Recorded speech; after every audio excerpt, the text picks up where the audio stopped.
What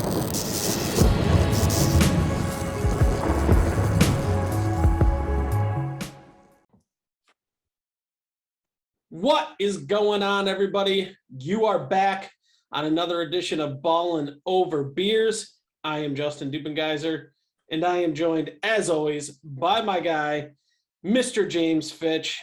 James, it is week 1, NFL football. We made it. We just spent about 15 minutes off screen starting the conversation that we should have just been having, recording. But what's going on, dude? I could cry. I'm so happy that football is in the air. Oh, it is a beautiful thing. So excited.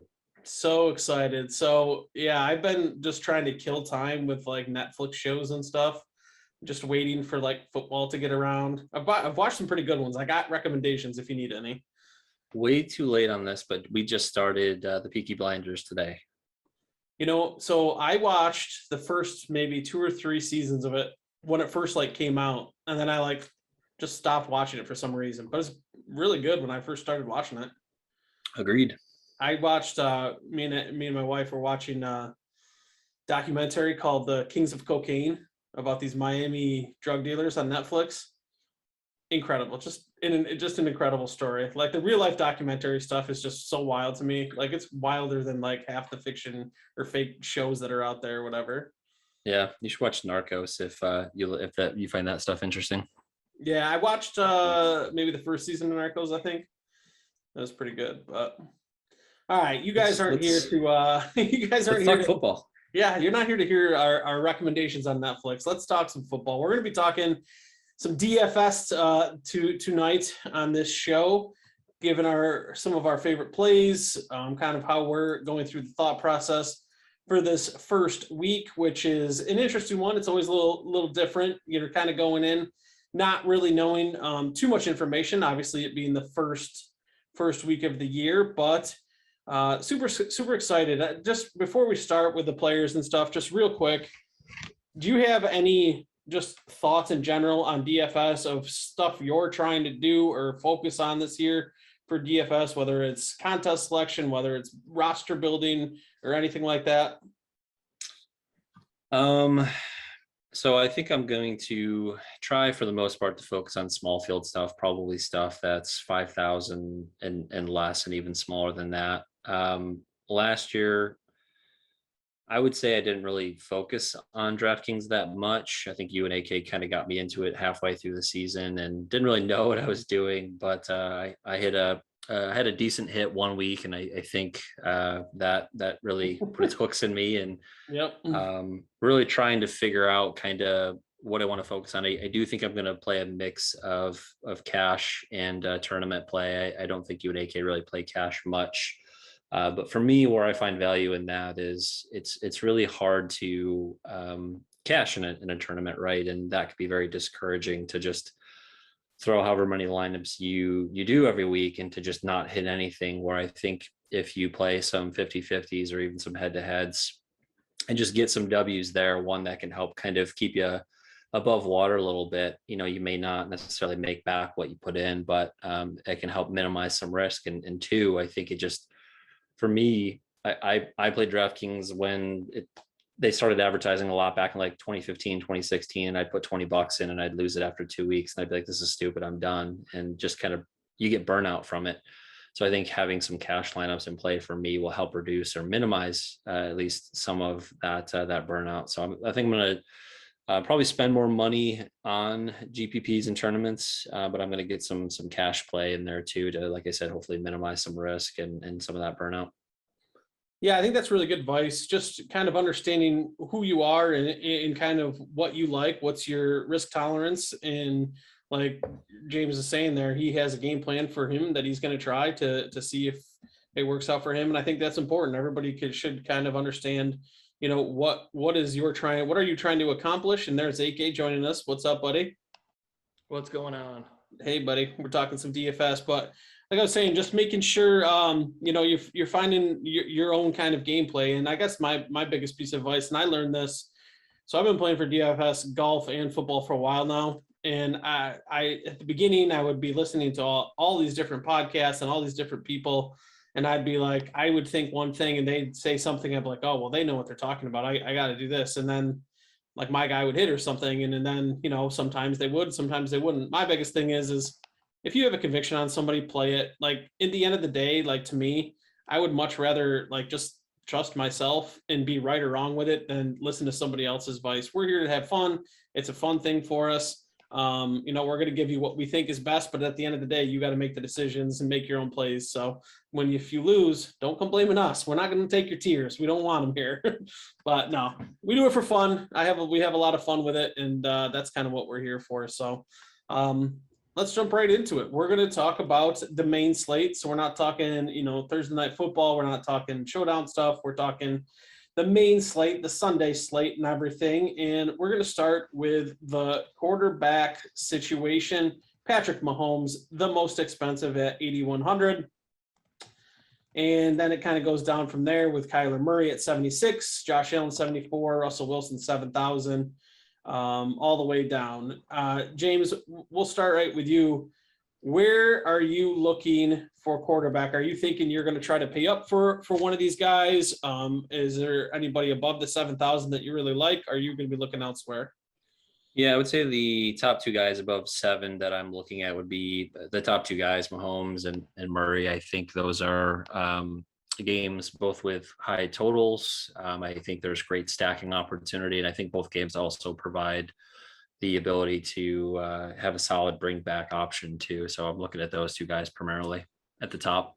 Yep, I'm right there with you on that. And a lot of the stuff I look at for quarterbacks is it goes with the implied point total for the team, right? So what is Vegas saying that the implied total is going to be, and are they favorites or are they not, right? So the Chiefs are favorites. They have one of the highest implied totals on the whole thing, and that's 29.5 points. And generally speaking, with quarterbacks, points go as the implied totals go. So if the Chiefs have the highest total, Mahomes should be in for a pretty big day.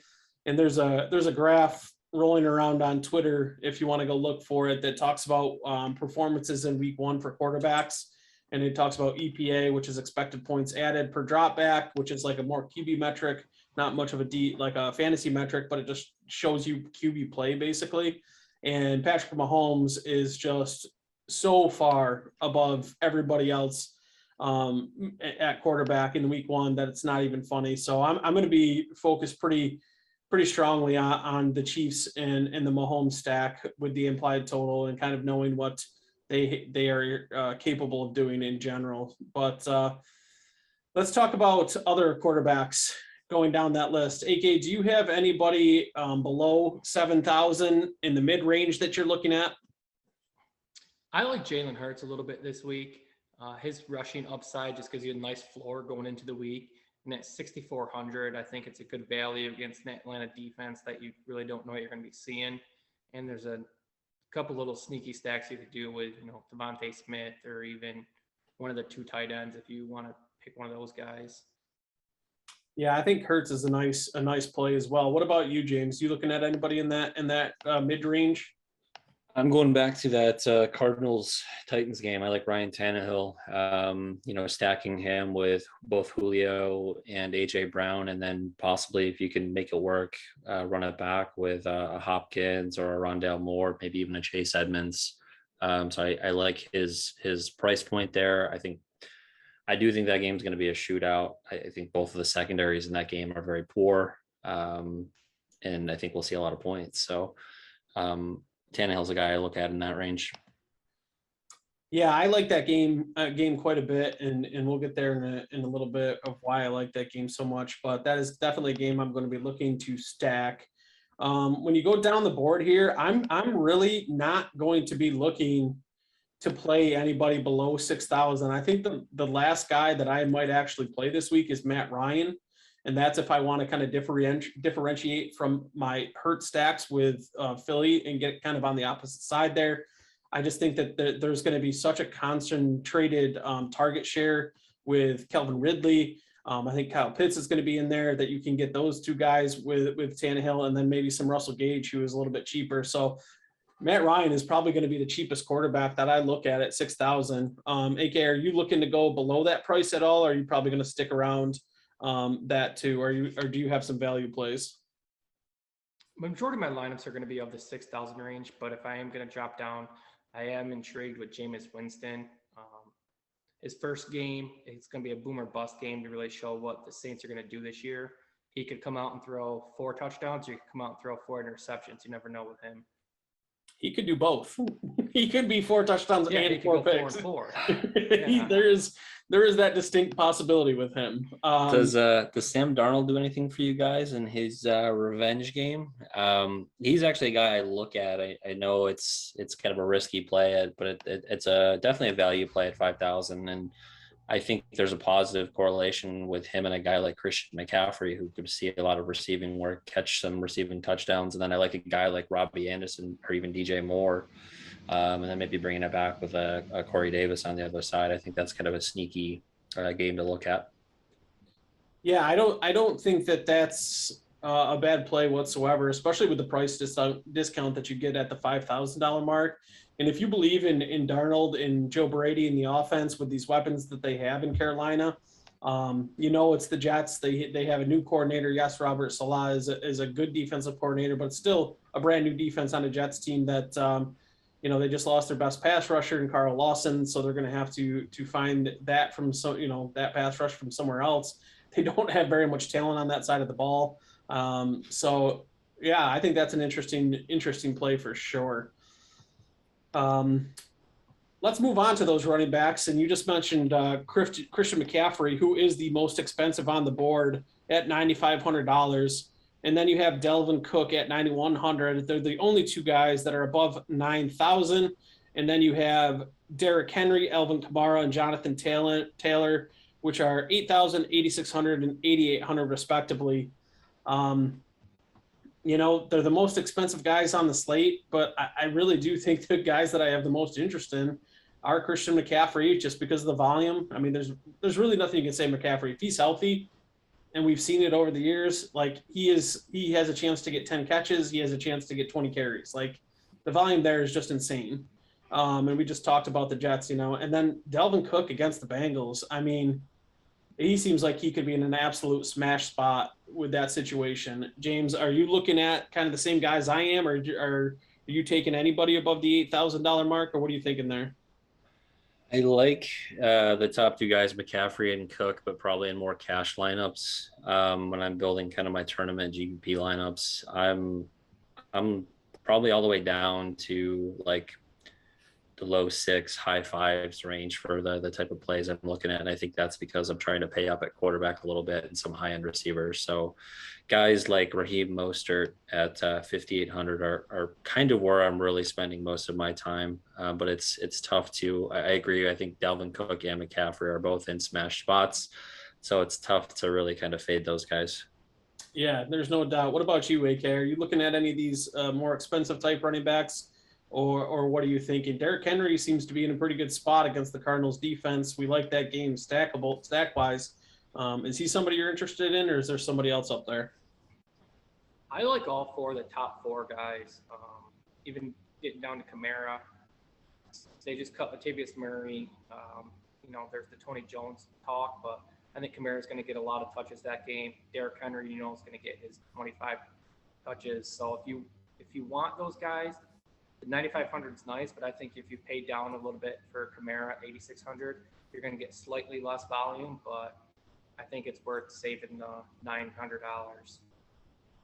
Yeah, the Kamara thing will be interesting to watch and see kind of what they do with him and how much of a workload they're willing to give him right away with Winston running the show and not having Breeze there and not having Michael Thomas really healthy.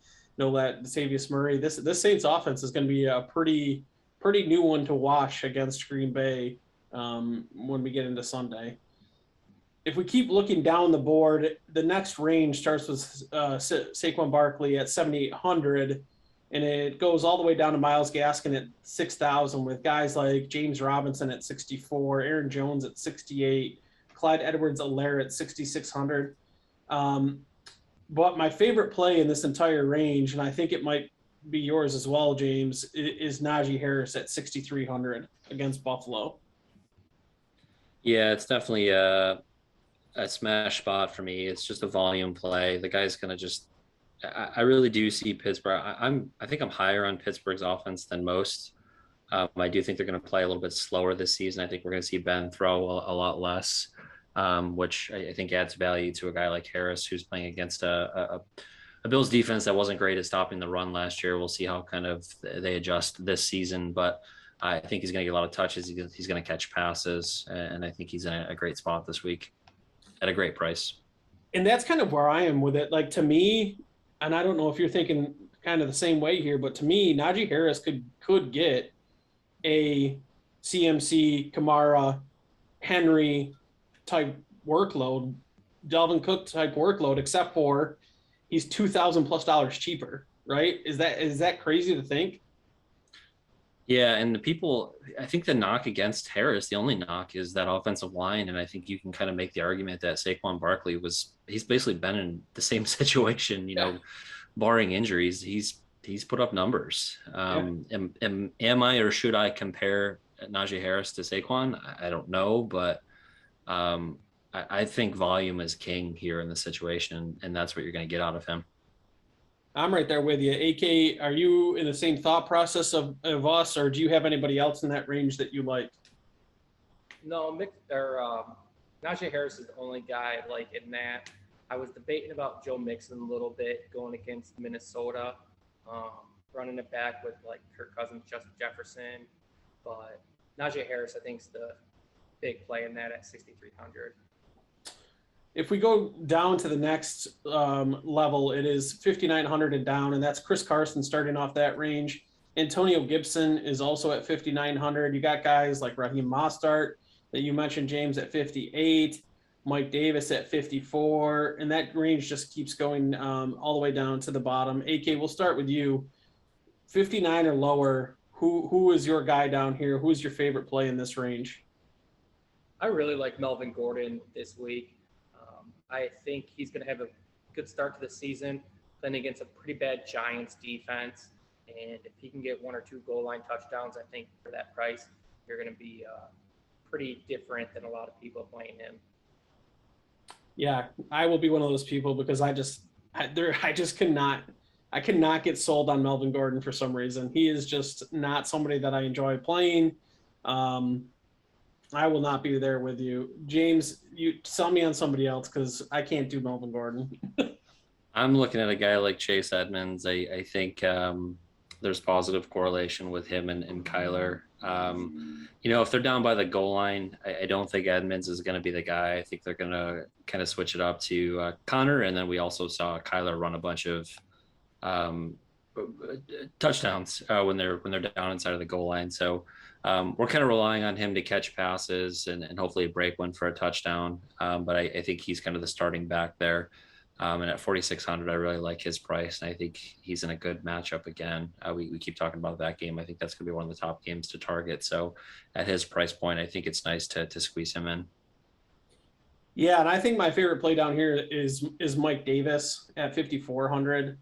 The Wayne Gallman signing didn't really excite me that much because I think Wayne Gallman is a pretty solid running back, and he eventually might eat into Mike Davis's role, but I don't think he's going to do that right away. I do like that Philadelphia-Atlanta game to be kind of sneaky high scoring. I think Davis gets a ton of volume in the pass game, so he's going to be catching a ton of passes, and at 5,400, he can smash in that spot and really pay off, with his upside.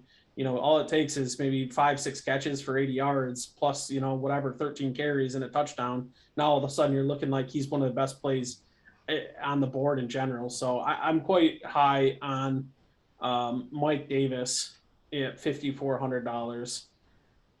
Let me ask you about, just quickly, in this range, there's 3 guys down here. You have both of the Bills running backs at 4,700 for Devin Singletary, Zach Moss at 4,600, and then Phillip Lindsay, who is 4,700, who's going to be likely, from reports, the starting running back for Houston. AK, do any of those guys do anything for you? Like in Buffalo, do you trust either of those running backs? Is it Devin Singletary, or are you just going to stay away from those guys? I'm going to stay away this week. I do think Singletary is a better fit for their offense. Just watching them in the preseason, though, they might only run the balls 10 times all season. So I'm staying away right now. It does look like that. They are not wanting to run the ball at all, which is fun to watch. But James, what about you? Anything down there with those guys? No, not this week. I am curious to see what happens with Philip Lindsay. Reports did come out that the Texans are basically they're basically tanking. They're just gonna run the ball. They just traded away I think their best cornerback or one of their best cornerbacks to the Saints. Yeah. I'd rather go with a guy like James White for 4,400, and then there are a few guys down at the 4,000 range that Justin, you and I were talking about. Kind of some of the optimal lineups pop out: Javonte Williams, Michael Carter, and even AJ Dillon. I think I like AJ Dillon better than those other two guys. I think AJ Dillon's going to eat into Aaron Jones's workload a little bit. I do think we're going to see some of that receiving work that Jamal Williams cut into last year. I think that's going to go back to Aaron Jones, but I think we're going to see AJ Dillon get some carries, especially down near the goal line. So a guy like AJ Dillon at 4,000, I think I'd rather play than those other guys. I think there's more touchdown upside there. Yeah, I'm right there with you. And I'll just mention one other $4,000 guy if you're getting desperate, and that's Boston Scott. With the Philadelphia Eagles, obviously Miles Sanders is there. They drafted Kenny Gainwell, but I think Boston Scott is still the number 2. He's still going to be the guy that comes in on passing downs. The Eagles are still going to run that running back by committee because that is what Doug Peterson does, which is a nightmare if you're doing season-long fantasy. But at $4,000, Boston Scott, if they're going to be throwing the ball with a bunch of volume, that could be interesting. The only thing you got to worry about there is Jalen Hurts, where he just takes off and runs instead of, actually dumping the ball off to the running backs. Let's switch gears here and go to the receivers. The most expensive receiver on the board is Mr. Devonte Adams with the Green Bay Packers at $8,300. And then the other receiver above $8,000 is Mr. Tyreek Hill for the Kansas City Chiefs at $8,200. If you look at guys 7,000 and above, 7,000, Adam Thielen, 71, AJ Brown, 75, DK Metcalf, 76, Stephon Diggs, 77, Justin Jefferson, 78, DeAndre Hopkins, and 79, Calvin Ridley, kind of the names that you're going to expect to hear when you see those prices.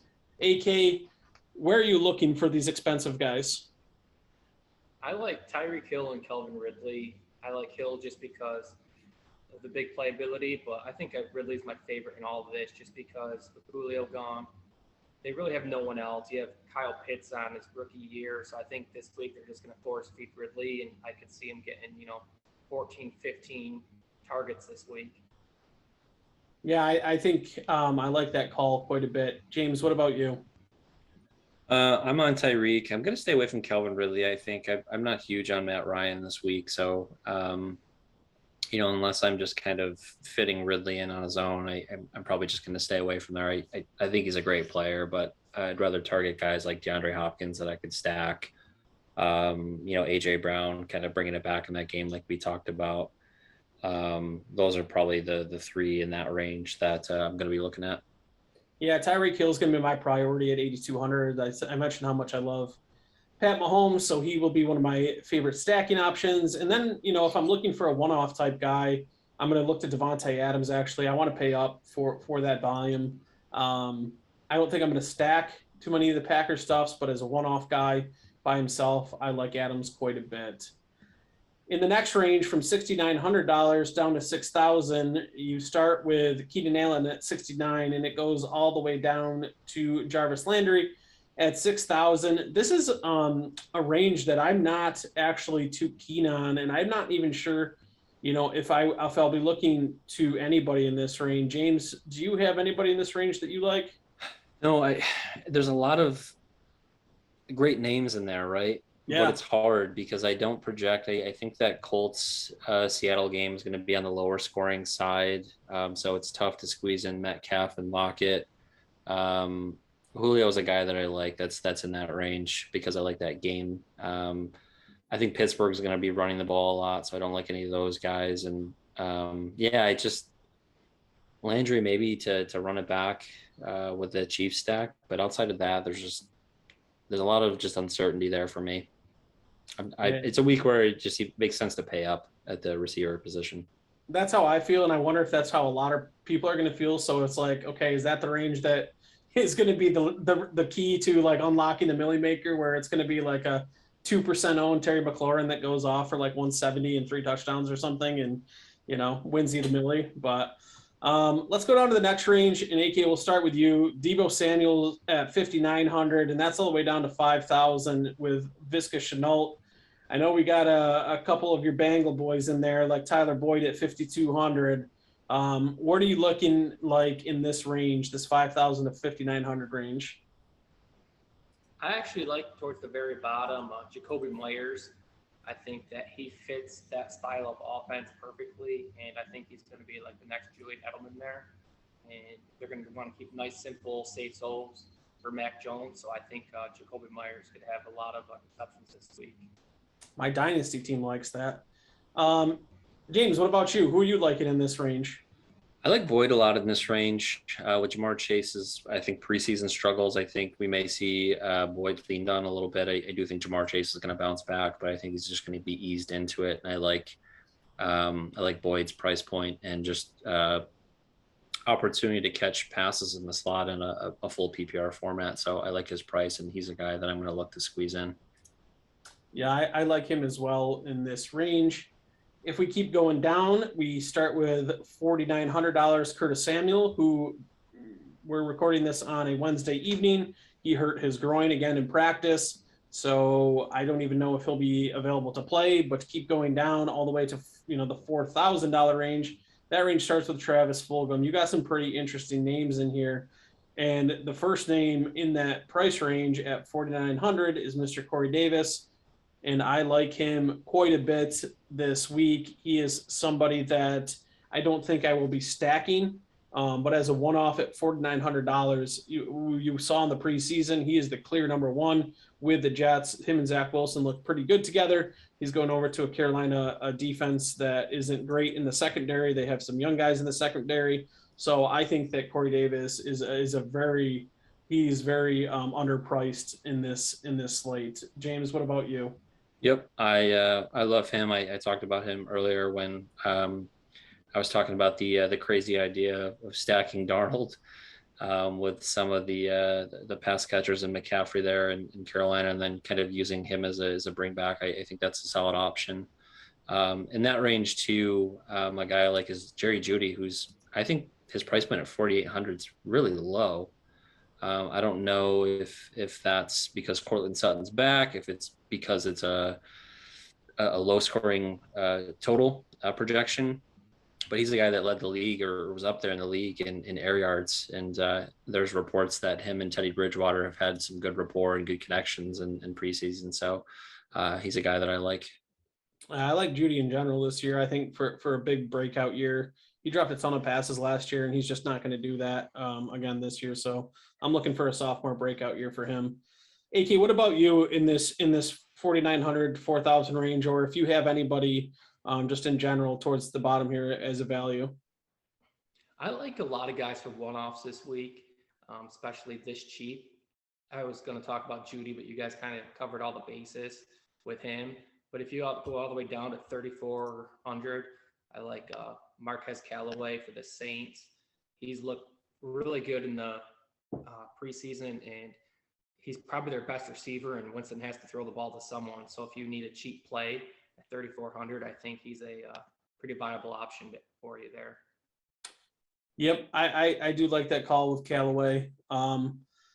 I think we'd be remiss if we didn't mention Marvin Jones Jr., who is $3,600, who looks like he's going to probably be or has a chance to be the highest owned guy on the slate. I don't think I'm going to be playing him for that reason. It just seems like an easy fade to me for a guy that, maybe the Jags come out and they decide that they're just going to run the ball with James Robinson and Carlos Hyde for no reason because it's the Texans. A name down here that's pretty cheap at $3,600 is Jalen Waddle. I don't like the matchup that much just because it's the Patriots, and I think the Patriots are going to be pretty good this year. But Will Fuller is out because he's suspended, and he's only $3,600. And obviously, Tua and him have a rapport from Bama, so I think he's a pretty interesting option as a cheap one-off.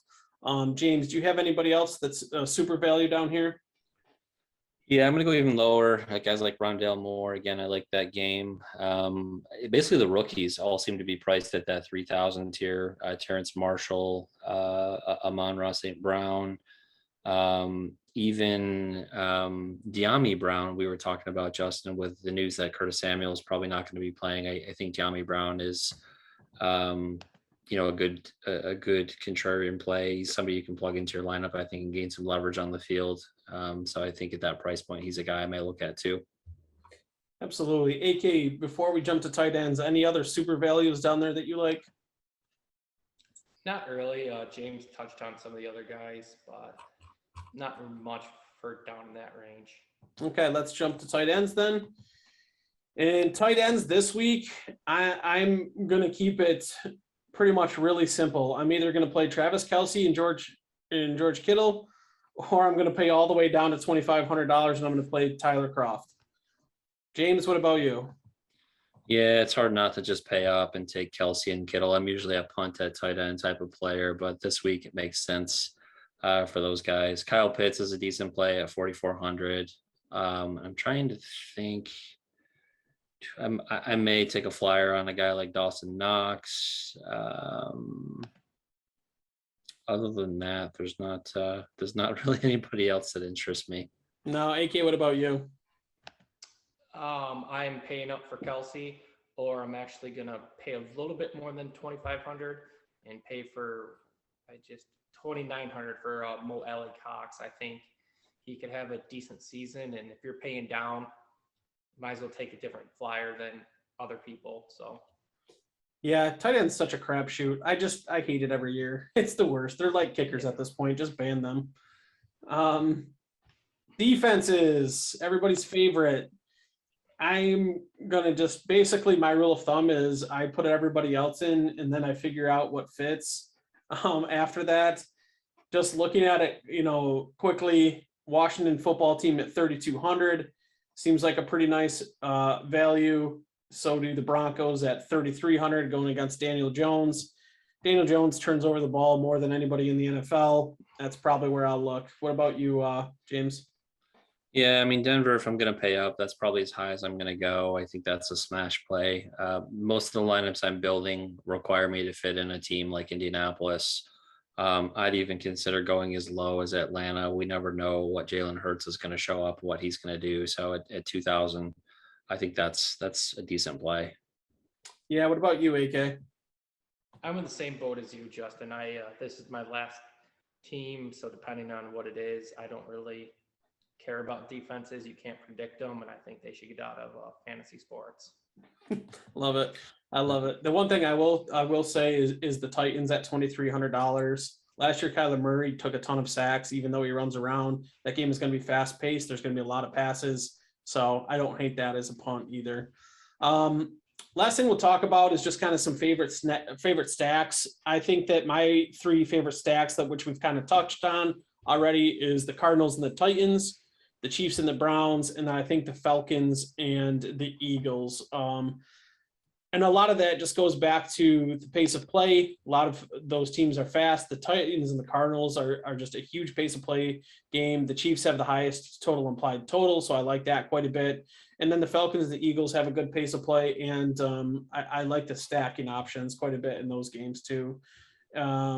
James, I know you're kind of on the same boat with me as the Cardinals and Titans. You got anybody else that you like? Yeah, I like the Chiefs and Browns. And then if I'm going to get crazy, as mentioned, I will consider looking at the Panthers Jets. I just think that's going to be a stack opportunity. That's I don't know. I just don't see a lot of people doing that. So I think that's an opportunity to gain some leverage. I like it. AK, what about you, buddy? I'm going to go with the Bengals and Vikings as a little one-off stack. With as cheap as the Bengals receivers are, you can stack it with some of the higher priced Vikings. And you don't even have to play either quarterback there with Cousins or Burrow. You can play someone like Jalen Hurts as a rushing one-off quarterback and just stack with Cook and Jefferson or Cook and Dillon and bring it back with like Boyd or something like that. Yeah, that's always a super good point too with the Vikings because their offense is so concentrated. It's three guys, right? It's Cook, it's Jefferson, it's Dillon. the ball's not really going anywhere else, so you know where it's going. We've already mentioned how much we like Cook, so I think that's a really interesting call on that one, AK. I guess the only other sneaky thing that I'll say is I kind of like the 49ers this week as one-offs. We talked a little bit about Mostart, talked a little bit about Kittle. You can sprinkle in some Debo or Ayuk. I think that they're playing the Lions, and they could end up just smashing this team, scoring points early. Kyle Shanahan opening up the playbook. So I don't mind getting some 49ers in my lineups this week. Any closing thoughts, James, on this slate? No, just real quick. What is your go-to usually for the flex? Are you like I'm only doing wide receiver in the flex, or is it kind of a week-to-week strategy for you guys? It's usually week to week. I think this year I'm really going to try to focus more on getting a receiver in the flex and trying to just hit the upside that the receivers have on the week-to-week basis, because it seems like their ceilings are more sporadic, but they're just higher than running backs in general. But that's kind of where I think. What about you, AK?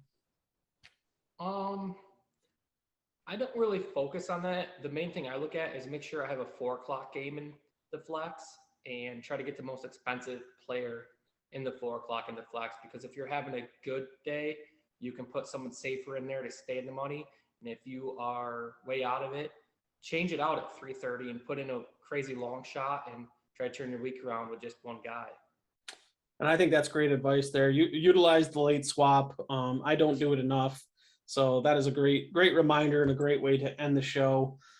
Appreciate everybody being here. It's week 1 DFS. I'm super pumped for it. Make sure you're liking and subscribing to the channel. Tell us in the comments who is your favorite stack this week in DFS. We mentioned a few of ours, but you can find James on Twitter at Fitchy24, AK on Twitter at Kenny Truelove. You can find me on Twitter at JDiz1617. We appreciate everybody being here. Somebody go win the million. Let us know about it, because I'm planning on doing that. And I guess I'd split it if I had to, but I'm planning on winning. So appreciate everybody being here. We'll talk to you later.